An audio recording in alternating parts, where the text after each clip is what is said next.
So instead of just defaulting into, hi, I'm Shadé, how you doing, which is what we do, we default into these certain ways of thinking and acting and things that we say, I got you to use the conscious part of your brain to actually think about something. And the point of that is that the entire reason why we're here for the next hour or so is because I want you to think about that part of your brain and the power that that has, rather than slipping into default, rather than slipping into subconscious ways of thinking and doing. So when we're talking about change, this has full relevance because I just changed things on you 3 times. I gave you something to do, which was a change. I then changed it again and I changed it again. And so I want you to ask you all to reflect on what went on in your mind when I said, stand up, let's do an activity. Did anyone think, oh, here we go again? Oh, I've got a few nods. That's very honest of you. Did anyone think, oh, I can't be bothered. Maybe I'll pretend I've got a sore knee.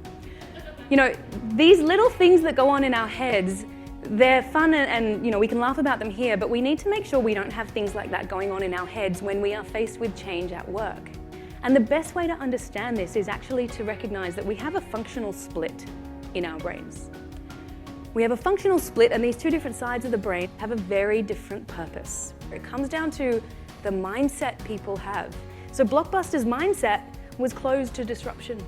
They were so fixed in their mindset that they did not believe that their customer, who they knew so well, could ever change. Now, the actual business reality of a growth mindset is this. It's about keeping an enterprise mindset that is open to change. So obviously, viewing things with a commercial lens, but actually being open to change, to disruption, to innovation, to new things. So Kodak was in a perfect environment to be able to do that and set them up for success. But they didn't. Selective attention is where we pay attention only to what we are focusing on. We seek information that confirms a hypothesis that we already have. And we need to be aware of when we're doing this at work. Because if we have a belief on something, we will find and notice things that reinforce that belief and actually ignore anything else that contradicts it. But see the power of motivation?